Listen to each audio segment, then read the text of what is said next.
साक्षात् परब्रह्म तस्मै श्री गुरवे नमः. നമസ്കാരം. ഇന്ന് ചതയ ദിനം. എല്ലാവർക്കും ചതയ ദിന ആശംസകൾ നേരുകയാണ്. ഓണത്തിന്റെ തിരക്കിലാണെന്ന് അറിയാം. പ്രത്യേകിച്ച് ഈ ഒരു ദിവസം നമുക്ക് മറക്കാൻ പറ്റാത്തൊരു ദിവസമാണ് അല്ലെ, ശ്രീനാരായണ ഗുരു ജയന്തി. ഈ ഒരു ദിവസത്തിന്റെ പ്രത്യേകത ഞാൻ പറയാതെ തന്നെ എല്ലാവർക്കും അറിയാം.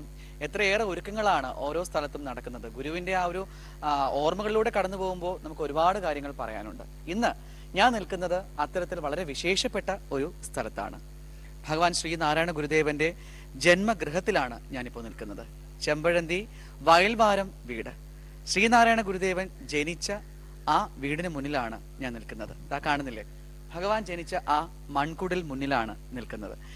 ഇന്നേ ദിവസം വളരെ വിശേഷാൽ പൂജകളും അതുപോലെ തന്നെ ഒരുപാട് ഭക്തരുടെ പ്രവാഹവും ഒക്കെ നടക്കുന്ന സമയമാണ്. അപ്പോൾ നമ്മളൊരു ഒഴിഞ്ഞ ടൈമിൽ നമ്മൾ പെട്ടെന്ന് കയറി എടുക്കുന്ന ഒരു വിഷ്വലാണിത്. ഏതായാലും ഇന്ന് ഭഗവാന്റെ ഈ ഒരു പവിത്രമായ മണ്ണിൽ ചവിട്ടി നിൽക്കാൻ ഭാഗ്യം കിട്ടിയതിൽ ദൈവത്തോട് നന്ദി പറയുന്നു. ഒരു ജാതി, ഒരു മതം, ഒരു ദൈവം മനുഷ്യന് എന്ന ആ വലിയ സന്ദേശം നമുക്ക് നൽകിയ മഹാവ്യക്തിത്വമാണ്. മനുഷ്യനായി ജനിച്ചാൽ പോരാ, ദൈവമായി വളരണം, അല്ലെങ്കിൽ ദൈവത്തിന്റെ ചിന്താതലങ്ങളിലൂടെ വളരണം എന്ന് നമ്മളെ ഉദ്ബോധിപ്പിച്ച മഹാവ്യക്തിത്വമാണ് ശ്രീ നാരായണ ഗുരുദേവൻ. ദേവന്റെ ദർശനങ്ങളെ കുറിച്ച് പറയുകയാണെന്നുണ്ടെങ്കിൽ നമുക്ക് നൽകിയിട്ടുള്ളത്, നമ്മുടെ കേരളത്തിന് മാത്രമല്ല ലോകത്ത് മൊത്തത്തിൽ നൽകിയിട്ടുള്ള ആ ഒരു വലിയ സംഭാവന എന്ന് പറയുന്നത് ഭഗവാന്റെ ദർശനങ്ങളാണ്. ഒരു മനുഷ്യനെ എങ്ങനെയായിരിക്കണം, അവന്റെ ജീവിത രീതികൾ എങ്ങനെയായിരിക്കണം, സമൂഹത്തോടുള്ള പ്രതിബദ്ധത എങ്ങനെയായിരിക്കണം എന്നെല്ലാം ഭഗവാൻ വരച്ചു കാണിച്ചു തന്നു നമുക്ക് ഓരോരുത്തർക്കും. ഭഗവാന്റെ ദർശനങ്ങളാണ് വരും തലമുറയ്ക്ക് മുതൽക്കൂട്ടാകുന്നത്. നമുക്കറിയാം, ശ്രീനാരായണ ഗുരുദേവനെ കുറിച്ച് പറയുമ്പോൾ ഒരുപാട് കാര്യങ്ങൾ പറയണം. ഒരു നല്ല സാമൂഹിക പരിഷ്കർത്താവായിരുന്നു. ജാതി വിവേചനങ്ങൾക്കെതിരെ ഇത്രയേറെ ശക്തമായി പോരാടിയ ഒരു മനുഷ്യൻ വേറെ ഇല്ലാന്ന് വേണമെങ്കിൽ നമുക്ക് പറയാം. അത്തരത്തിൽ നമ്മുടെ ചിന്താധാരകളെ വേറെ തലങ്ങളിലേക്ക്, അല്ലെങ്കിൽ കുറച്ചുകൂടി വിശാലമായ തലങ്ങളിലേക്ക് എത്തിക്കാൻ ഭഗവാന്റെ ദർശനങ്ങൾക്ക് സാധിച്ചു എന്നുള്ളത് ശ്രീനാരായണ ഗുരുദേവന്റെ വിജയം തന്നെയാണ്. അദ്ദേഹം ഒരു മനുഷ്യനായി ജനിച്ചു എന്നതിലുപരി ഒരു മനുഷ്യനപ്പുറം ഒരു ദൈവീകമായ അംശം അദ്ദേഹത്തിൽ ഉള്ളത് കൊണ്ടായിരിക്കാം ഒരുപക്ഷെ ഇത്തരത്തിലുള്ള ഒരു ചിന്തോദീപകമായിട്ടുള്ള കാര്യങ്ങൾ ജനഹൃദയങ്ങളിലേക്ക് ആഴത്തിൽ പതിപ്പിക്കാൻ അദ്ദേഹത്തിന് സാധിച്ചത് എന്നുള്ളതും എടുത്തു പറയേണ്ടുന്ന ഒരു കാര്യമാണ്. ഭഗവാന്റെ ജന്മം കൊണ്ട് ധന്യമായ ഈ ഭൂമിയിൽ നിൽക്കാൻ കഴിഞ്ഞത് എന്റെയും സുഹൃതമായിട്ട് ഞാൻ കാണുന്നു. അപ്പോൾ ഇന്ന് മീഡിയ പ്ലസിന്റെ എല്ലാ പ്രേക്ഷകരെയും ഞങ്ങൾ കൂട്ടിക്കൊണ്ടു പോകുന്നത് ശ്രീനാരായണ ഗുരുദേവൻ ജനിച്ച വയൽവാരം വീട്ടിലെ വിശേഷങ്ങളിലൂടെയാണ്. അപ്പോൾ നമുക്ക് കൂടുതൽ വിശേഷങ്ങൾ കണ്ടിട്ട് മടങ്ങി വരാം. മണ്ണും ജലം കനലും അമ്പരമോടുകാറ്റും എണ്ണിപ്പിടിച്ചറയിലിട്ടെറിയും കൊളുത്തി ദണ്ണപ്പെടുത്തുമൊരു ദേവതയെങ്കൽ നിന്നൻ പിണ്ടത്തിനന്ന മൃദു നൽകി വളർത്ത ശംഭോ. ചെമ്പഴന്തി ഗ്രാമത്തിലെത്തുമ്പോൾ ഏതൊരു ഗുരുഭക്തനും പിണ്ടനന്ദിയിലെ ഈ പദ്യം മനസ്സിലേക്ക് കടന്നു വരാതിരിക്കില്ല. പഞ്ചഭൂതങ്ങൾ കൊണ്ടൊരു ശരീരമുണ്ടാക്കി അതിൽ പൂർവ്വജന്മവാസനയ്ക്കനുസൃതമായി ജീവനെ കൊളുത്തിവെച്ചാണ് എല്ലാ മനുഷ്യരെയും ദൈവം സൃഷ്ടിക്കുന്നത്. എന്നാൽ ഇരുത്തി പോലെ ദണ്ഡപ്പെടുത്തുന്ന മനുഷ്യജീവൻ ആധാരമായിരിക്കുന്ന ബോധസത്യം ചിലർക്ക് മാത്രമേ ഉള്ളിൽ തെളിഞ്ഞു കാണാൻ സാധിക്കൂ. അങ്ങനെ ഉള്ളിലെ ബോധപ്രകാശം കാണാനുള്ള നിയോഗം നൽകി വളർത്തിയ ദൈവത്തിന് ഭഗവാൻ നമസ്കാരം പറയുകയാണ് ഈ വരികളിൽ. ആ ദിവ്യജന്മത്തിന് ഹേതുവായ ഗൃഹമാണ് വയൽവാരം വീട്.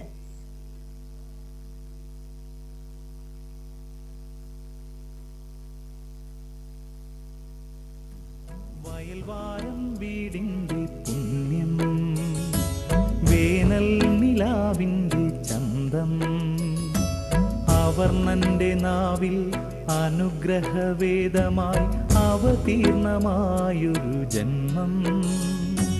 ഗുരുദേവൻ ശ്രീനാരായണ ഗുരുദേവൻ. വയൽവാരത്തെ ആ ദിവ്യ ശിശുവിനാൽ വിഖ്യാതമായ ദേശമാണ് ചെമ്പഴന്തി.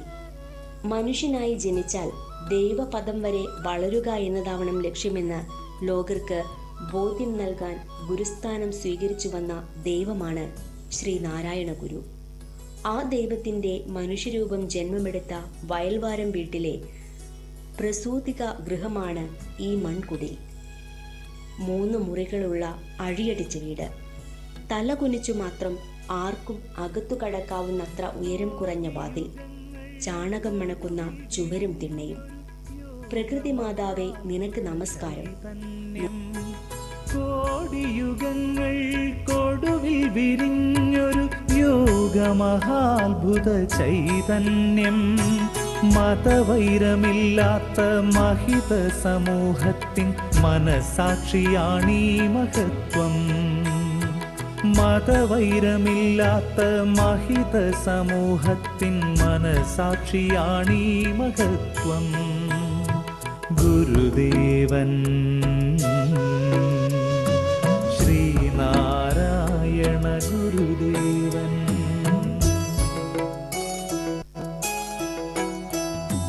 വയൽവാരം വീടിൻ്റെ പുണ്യം, വേനൽ നിലാവിൻ്റെ ചന്തം, അവർണ്ണന്റെ നാവിൽ അനുഗ്രഹവേദമായി അവതീർണമായൊരു ജന്മം. ഗുരുദേവൻ ശ്രീനാരായണ ഗുരുദേവൻ. നൂറ്റാണ്ടുകൾ കടന്നുപോയിട്ടും ഈ മൺകുടിൽ വിസ്മയത്തെ കാത്തു രക്ഷിക്കുന്നുവല്ലോ.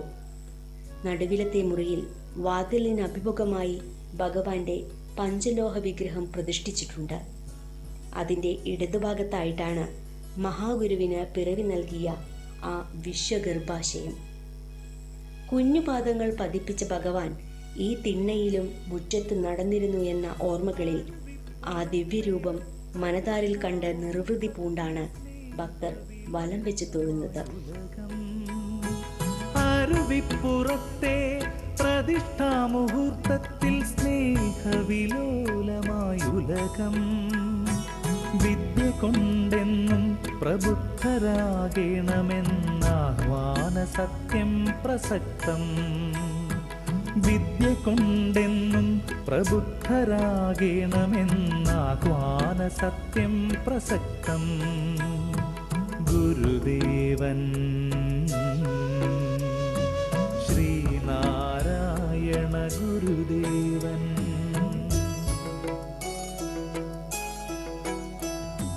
വയൽവാരം വീടിൻ്റെ പുണ്യം, വേനൽ നിലാവിൻ്റെ ചന്തം, അവർണ്ണന്റെ നാവിൽ അനുഗ്രഹവേദമായി അവതീർണമായൊരു ജന്മം. ഗുരുദേവൻ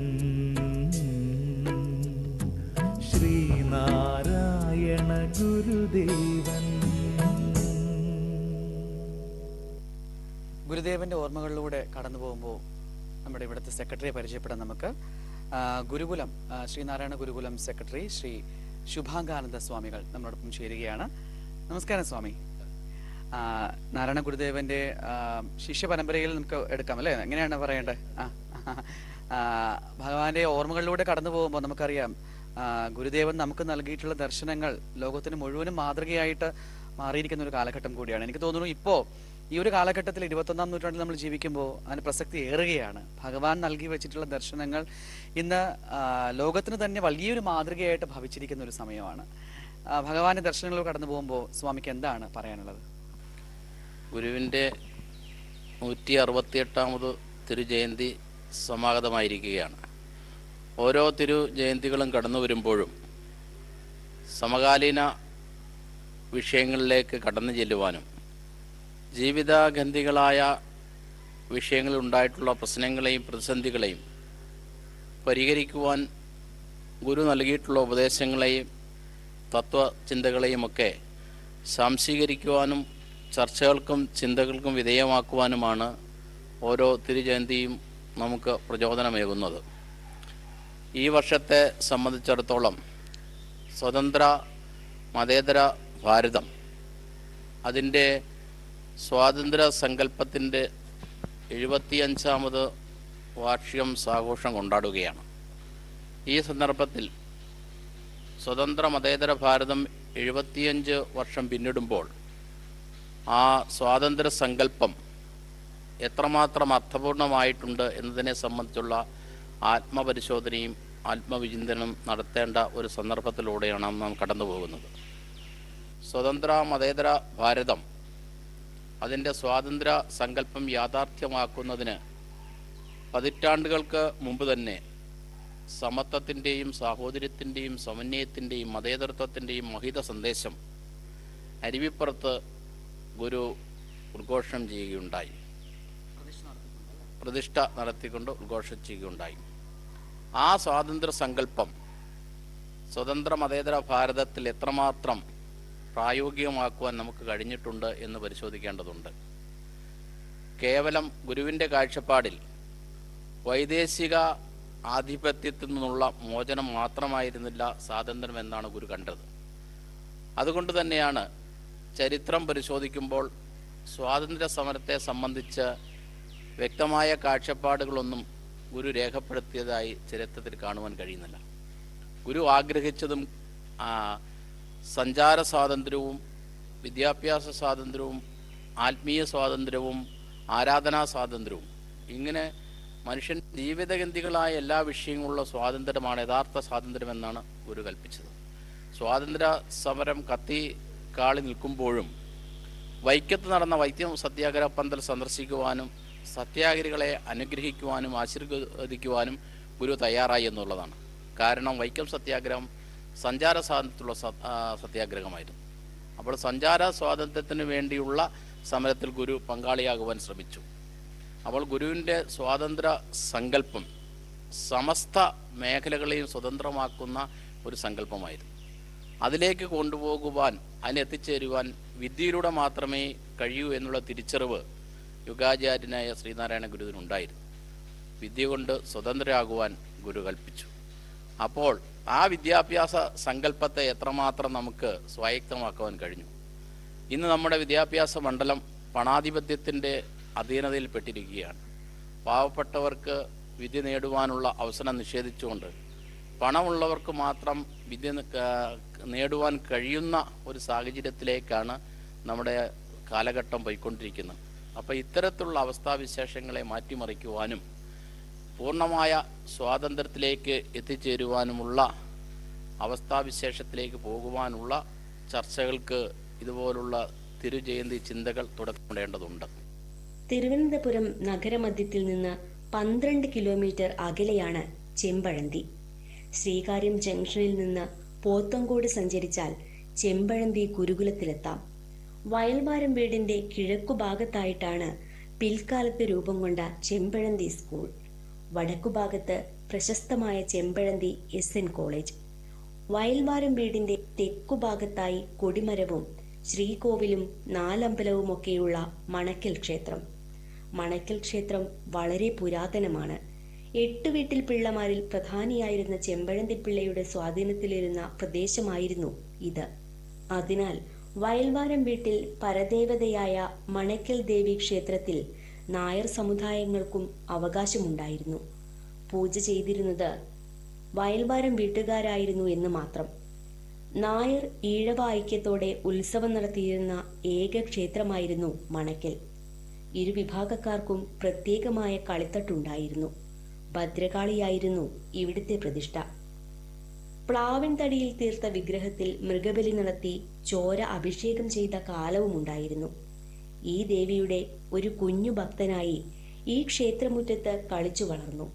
വസൂരി വന്നപ്പോൾ ആരുമറിയാതെ ദേവിയുടെ അടുത്തുപോയി ഭജനം പാർത്തും കഴിഞ്ഞ ഭഗവാൻ തന്നെ പിൽക്കാലത്ത് പ്രതിഷ്ഠ ഇളക്കി മാറ്റുകയുമുണ്ടായി. ഭക്തർ താമസമൂർത്തികളെക്കാൾ സ്വാധികമൂർത്തികളെ ഉപാസിക്കട്ടെ എന്ന ഭഗവാന്റെ ഇംഗിതമാകാം ഇതിനു പിന്നിൽ. പിൽക്കാലത്ത് ഗുരുവിന്റെ വത്സല ശിഷ്യൻ സ്വാമി ധർമ്മതീർത്ഥ സ്വാമികൾ ഗുരുവിന്റെ ചിത്രം പ്രതിഷ്ഠിക്കുകയായിരുന്നു. നമുക്കറിയാം ഗുരുദേവൻ നമുക്ക് നമ്മുടെ സമൂഹത്തിന് മാത്രമല്ല ലോകത്തിന് മൊത്തത്തിൽ നൽകിയിട്ടുള്ള ദർശനങ്ങൾ ഒരിക്കലും മറക്കാൻ സാധിക്കാത്തതാണ്. പ്രത്യേകിച്ച് ജാതി വിവേചനത്തിനെതിരെ ഇത്രയേറെ ശക്തമായി പോരാടിയ ഒരു പോരാളി എന്ന് നമുക്ക് വിശേഷിപ്പിക്കാം. അത്രയേറെ ഒരു സാമൂഹ്യ പരിഷ്കർത്താവ് എന്നുള്ള നിലയ്ക്കും സമൂഹത്തിന്റെ നാനാ തുറകളിൽ പെടുന്ന പ്രശ്നങ്ങൾക്ക് ഒരു പരിഹാരം എന്നോണം ഗുരു നൽകിയിട്ടുള്ള ദർശനങ്ങൾ, അതേക്കുറിച്ച് ഓർക്കുമ്പോൾ എന്താണ് അങ്ങേക്ക് പറയാനുള്ളത്? മനുഷ്യൻ്റെ ജീവിതഗന്ധികളായ എല്ലാ വിഷയങ്ങളെയും സ്പർശിക്കുവാൻ ഗുരുവിന് കഴിഞ്ഞു. കേവലം ആധ്യാത്മിക ആചാര്യന്മാരുടെ ഉത്ബോധനങ്ങളും പ്രഖ്യാപനങ്ങളും നോക്കുമ്പോൾ നമുക്ക് മനസ്സിലാക്കുവാൻ കഴിയുന്നത് ബ്രഹ്മസത്യം ജഗത് മിഥ്യ എന്നാണ്. ഇവിടെ സത്യമായിട്ടുള്ളത് ബ്രഹ്മം മാത്രം അല്ലെങ്കിൽ ഈശ്വരൻ മാത്രമാണെന്നും ഈ കാണുന്ന പ്രാപഞ്ചിക വിഷയങ്ങളെല്ലാം മിഥ്യയാണെന്നുമാണ് ആധ്യാത്മിക ആചാര്യന്മാർ നമ്മെ പഠിപ്പിച്ചത്. എന്നാൽ അതിൽ നിന്നും വഴിമാറി ചിന്തിച്ചുകൊണ്ട് സകലതുമുള്ളതു തന്നെ തത്വചിന്ത ഗ്രഹിക്കുന്നത് സർവവും ഏകമായി ഗ്രഹിക്കും എന്ന് ബൃഹത്തായ മഹത്തായ ആത്മോപദേശ ശതകത്തിലൂടെ ഈ സമൂഹത്തെ ഗുരു ഓർമ്മപ്പെടുത്തി. അപ്പോൾ ഈ പ്രാപഞ്ചിക വിഷയങ്ങളിലേക്ക് കടന്നു ചെല്ലുവാനും അതുണ്ടാകുന്ന പ്രശ്നങ്ങളെയും പ്രതിസന്ധികളെയും ആത്മീയ അടിത്തറയിൽ നിന്നുകൊണ്ട് അതിന് പരിഹാര മാർഗമായി ഗുരു നിർദ്ദേശിക്കുന്നുണ്ട്, ദൈവിക തലത്തിലേക്ക്. അതുകൊണ്ടാണ് അതിൽ നിന്നാണ് ഗുരുവിൻ്റെ ജാതി സങ്കല്പം, ഗുരുവിൻ്റെ മതസങ്കല്പം, ഗുരുവിൻ്റെ വിദ്യാഭ്യാസ സങ്കല്പം, ഗുരുവിൻ്റെ സാമൂഹിക ദർശനം, ഗുരുവിൻ്റെ സാമൂഹിക കാഴ്ചപ്പാട്, ഇങ്ങനെ ജീവിതവുമായി ബന്ധപ്പെട്ട എല്ലാ മേഖലകളിലേക്കും കടന്നു ചെല്ലുവാനും അതിൽ കടന്നുകൂടിയിട്ടുള്ള അശാസ്ത്രീയമായ ധാരണകളെ സമൂലം തിരുത്തി ശാസ്ത്രീയമായ അവബോധം നൽകുവാൻ ശ്രീനാരായണ ഗുരുദേവന് കഴിഞ്ഞിട്ടുണ്ട്. അതാണ് ഞാൻ നേരത്തെ സൂചിപ്പിച്ചതുപോലെ സ്വതന്ത്ര മതേതര ഭാരതത്തിൻ്റെ സ്വപ്നം യാഥാർത്ഥ്യമാകുന്നതിന് മുമ്പ് തന്നെ മതേതരത്തെക്കുറിച്ച് വളരെ വാചാലമായി ശ്രീനാരായണ ഗുരുദേവൻ പറയുകയും പ്രഖ്യാപിക്കുകയും ചെയ്തിട്ടുണ്ട്.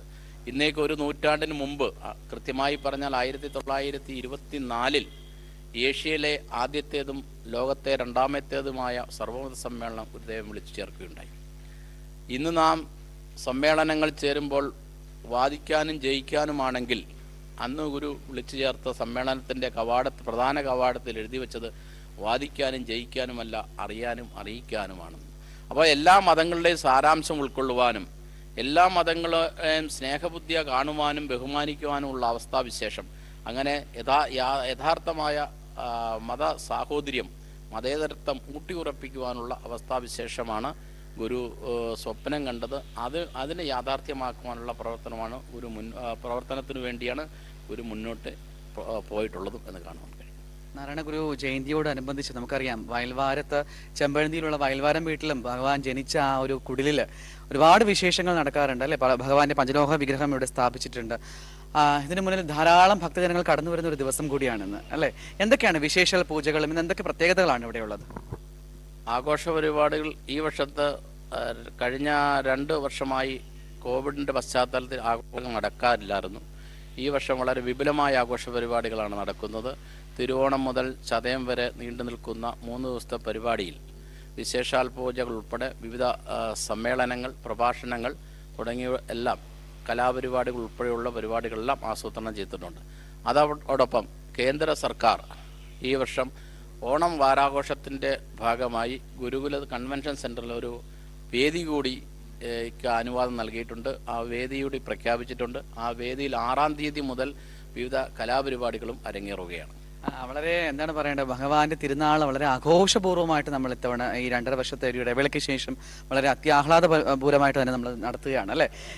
ഭഗവാന്റെ ഓർമ്മകളെ കുറിച്ച് പറയുമ്പോൾ അങ്ങേക്കിപ്പോൾ ഒരുപാട് കാര്യങ്ങൾ പറയാനുണ്ടാകും. കാരണം ദർശനങ്ങളിലൂടെയൊക്കെ കടന്നു പോകുമ്പോൾ നമുക്ക് ഒരുപാട് ചിന്താതലങ്ങളിലേക്ക് കടന്നു ചെല്ലേണ്ട ഒരു ആവശ്യകത കൂടിയുണ്ട്.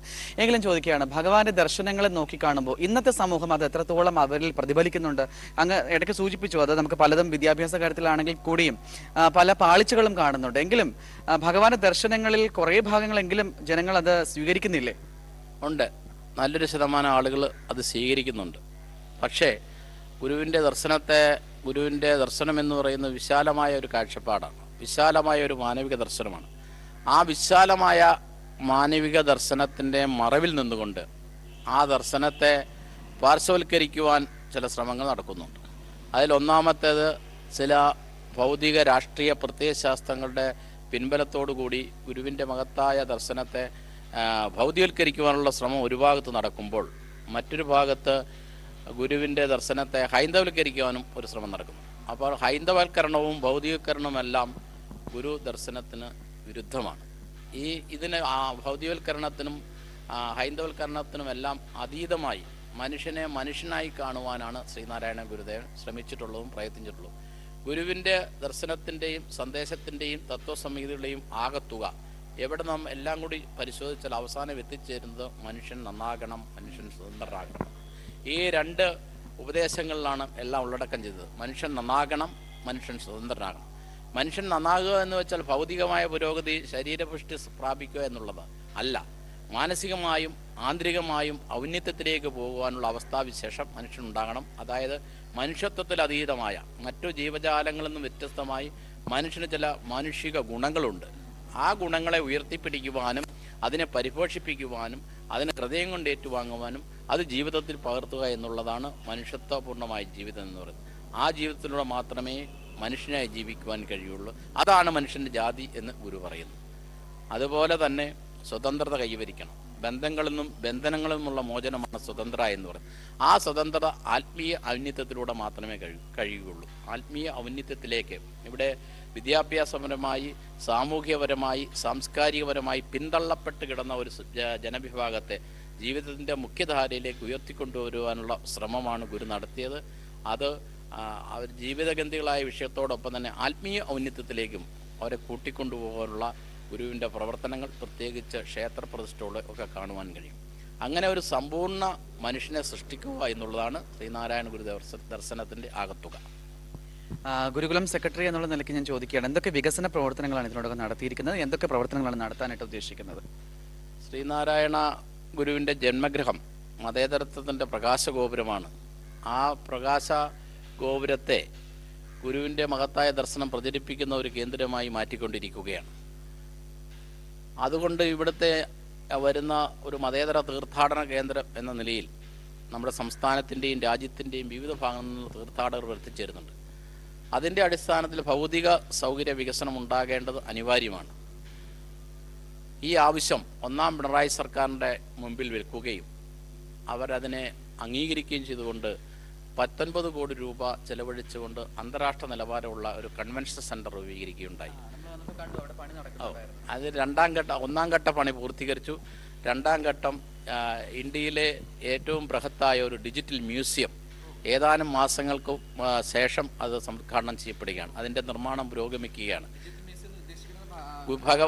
ഗുരുദേവനുമായി ബന്ധപ്പെട്ട ഗുരുവിൻ്റെ ജീവിതം, ദർശനം, ചരിത്രം, ഗുരുവുമായി സമാഗമിക്കുവാൻ കഴിയുന്ന മഹാത്മാക്കളുമായുള്ള സംഭാഷണങ്ങൾ എങ്ങനെ ഇവിടെ വരുന്ന ഒരു തീർത്ഥാടകർക്ക് ഗുരുവിൻ്റെ ജനനം മുതൽ മഹാസമാധി വരെയുള്ള സംഭവബഹുലമായ കാര്യങ്ങൾ സ്ക്രീനിൽ കണ്ട് മടങ്ങാം, പഠിക്കാം.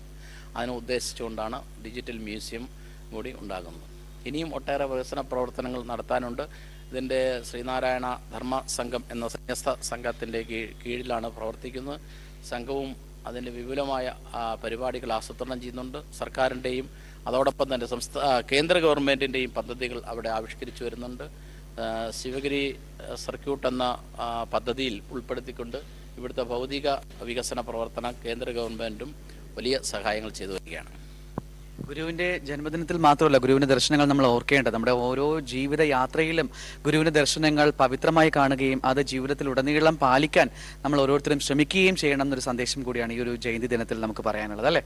കാരണം ഓരോ മനുഷ്യനറിയാം, ഇന്നത്തെ കാലഘട്ടത്തിൽ 21-ാം നൂറ്റാണ്ടിൽ നമ്മൾ ജീവിക്കുമ്പോൾ നമ്മുടെ ആ ഒരു ചിന്താഗതികളും അല്ലെങ്കിൽ നമ്മുടെ ജീവിത രീതികളൊക്കെ ഒരുപാട് മാറിപ്പോയിരിക്കുന്നു. എങ്കിലും ഗുരുവിൻ്റെ ദർശനങ്ങളിലൂടെ കടന്നു പോകുമ്പോൾ നമുക്കറിയാം ഈ മാറ്റങ്ങളെല്ലാം അനിവാര്യമാണെങ്കിൽ കൂടിയും അതിനൊപ്പം നീങ്ങുകയല്ലാതെ നമ്മുടേതായിട്ടുള്ള ചിന്താഗതികളിലൂടെയും ഗുരു നൽകിയിട്ടുള്ള പാഠങ്ങളിലൂടെയും ഉപദേശങ്ങളിലൂടെയും ഒക്കെ കടന്നു പോകുമ്പോഴാണ് ജീവിതം ധന്യമായി തീരുന്നത് എന്നുകൂടി ഓർമ്മിപ്പിക്കുകയാണ്. അത് തന്നെയാണ് നമ്മുടെ ഓരോരുത്തരുടെയും ജീവിതം. അത് ഗുരു പറഞ്ഞ പോലെ എല്ലാ സങ്കുചിത വിഭാഗീയ ചിന്തകൾക്കും അതീതമായി മനുഷ്യനെ മനുഷ്യനായി കാണുവാനും അത് പ്രായോഗികമാക്കുവാനും അതുവഴി ഓരോരുത്തരുടെയും ജീവിതം ധന്യമാക്കുവാനുമുള്ള ഒരു അവസ്ഥാവിശേഷം നമുക്ക് സംജാതമാക്കണം.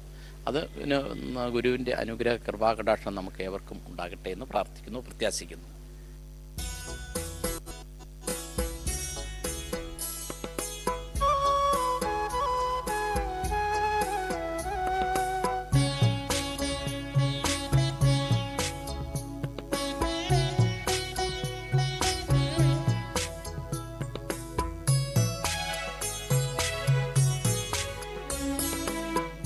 വിശ്വദർശനജാലകമെന്നിൽ സൂര്യകാന്തി വിടർന്നതുപോലെ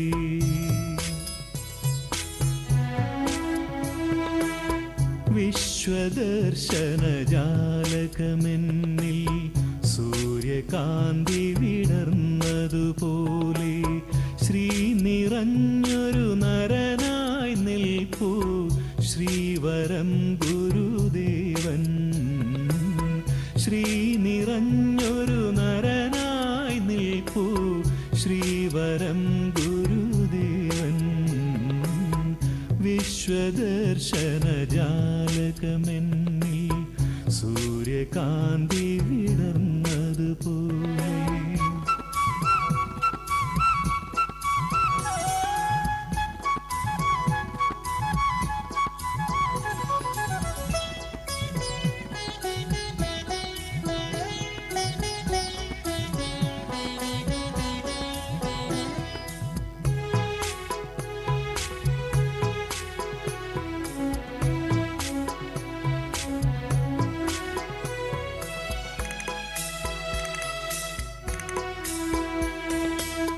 മനുഷ്യജാതി മഹാമതജാതി ജീവിതമന്ത്രമിതരുളിയ ധന്യൻ.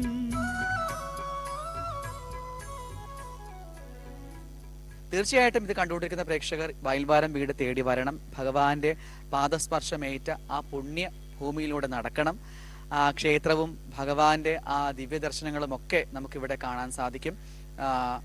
അപ്പോൾ തീർച്ചയായിട്ടും ഇത് കാണാത്ത പ്രേക്ഷകരുണ്ടെങ്കിൽ ഇവിടെ എത്താൻ ഒരിക്കലും അമാന്തിക്കരുത്. ഈ കാണുന്നത് ഒരു വില്ലുവണ്ടിയാണ്. നമുക്കറിയാം ഭഗവാൻ ഉപയോഗിച്ചിരുന്ന വില്ലുവണ്ടി. യഥാർത്ഥത്തിൽ ശ്രീനാരായണ ഗുരുദേവൻ ഉപയോഗിച്ച വില്ലുവണ്ടി ശിവഗിരിയിൽ സ്ഥാപിച്ചിട്ടുണ്ട്. നമുക്ക് ശിവഗിരിയിൽ പോയി കഴിഞ്ഞാൽ ഭഗവാൻ ഉപയോഗിച്ചിരുന്ന വില്ലുവണ്ടി നമുക്ക് അവിടെ നിന്നും കാണാൻ സാധിക്കും. ഇത് അതേപോലുള്ളൊരു അതേ മാതൃകയിൽ നിർമ്മിച്ചിരിക്കുന്ന ഒരു വില്ലുവണ്ടിയാണ്. ഇവിടെ ഈ ദിവസങ്ങളിലൊക്കെ ജയന്തി നടക്കുന്ന ശ്രീനാരായണ ഗുരു ജയന്തി നടക്കുന്ന ദിവസങ്ങളിലൊക്കെ പ്രത്യേക ഘോഷയാത്രയൊക്കെ സംഘടിപ്പിക്കാറുണ്ട്. അപ്പോൾ അതിനു വേണ്ടിയിട്ട് നിർമ്മിച്ചിരിക്കുന്ന ഒരു വില്ലുവണ്ടിയാണ്. അതേ മാതൃകയിൽ നിർമ്മിച്ചിരിക്കുന്ന ഒരു വില്ലുവണ്ടിയാണ്. അപ്പോൾ ഇവിടെ വന്നാൽ കാഴ്ചകൾ ഏറെയാണ്. അപ്പോൾ ഞാൻ പറഞ്ഞ് നിങ്ങളുടെ ആ കാഴ്ച മുറിക്കുന്നില്ല. കാണാനുള്ള കാഴ്ചകൾ വളരെയേറെ നമ്മുടെ മനസ്സിനെ കുളിർമയേകുന്നതാണ്. തീർച്ചയായിട്ടും എല്ലാ പ്രേക്ഷകരും ഇവിടെ എത്താൻ ശ്രമിക്കുക. ഒരിക്കൽ കൂടി എല്ലാവർക്കും ഹൃദയം നിറഞ്ഞ ചതയ ദിനാശംസകൾ നേർന്നുകൊണ്ട് വീണ്ടും കാണാം മറ്റൊരു അധ്യായത്തിലൂടെ. നന്ദി, നമസ്കാരം.